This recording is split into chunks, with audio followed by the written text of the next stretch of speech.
Mr. Rogers was like a TV show for young children on the PBS Kids channel. He always came on in the afternoon, and I'd be at my grandma's house, and he would be on for like an hour or so, and every time he'd come on, I would always stop everything that I was doing just so I could watch Mr. Rogers. I really liked to watch that show when I was little.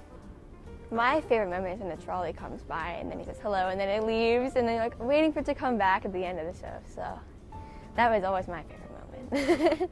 A big thing that I learned was to be kind to people and like to treat others how you want to be treated. He's made up a lot of sayings like about kindness and how it's really important to the world.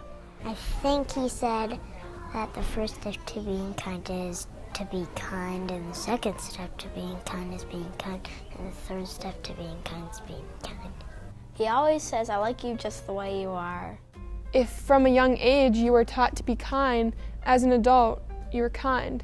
And you can still use those same lessons that he taught you as a child throughout your life as an adult, because they're the same lessons no matter what age you are.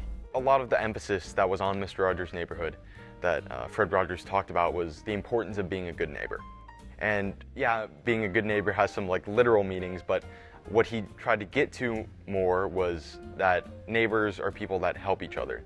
Neighbors are people that care for those around them and really try to make everyone around them feel better.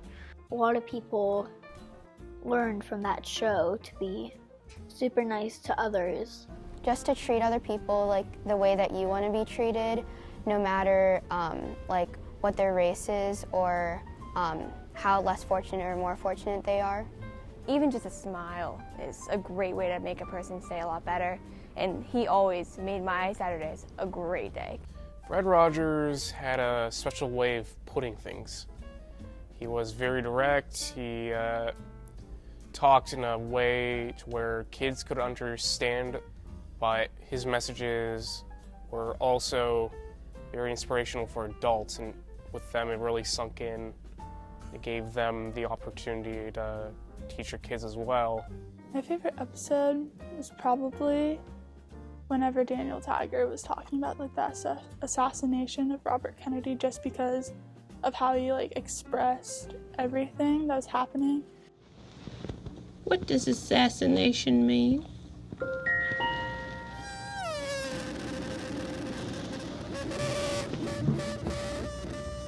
Have you heard that word a lot today? Yes. A lot of people didn't tell their kids about it because they were too young to understand, but Fred Rogers made it so they would know what's going on without it being too vile. People who are older kind of think, oh, because you're a kid, you can't understand this.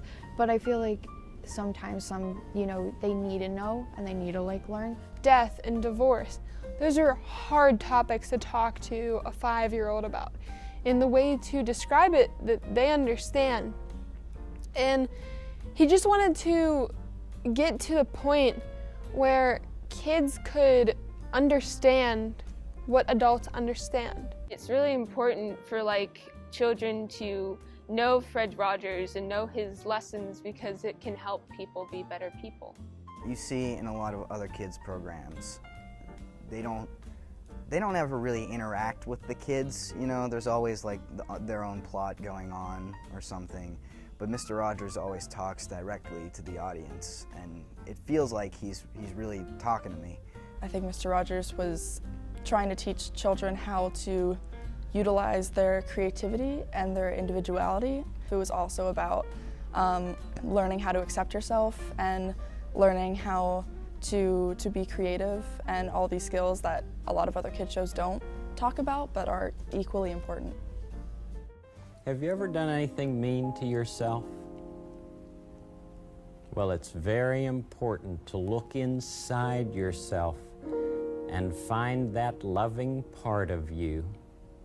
That's the part that you must take good care of and never be mean to. He's still relevant in this community because he's an idol.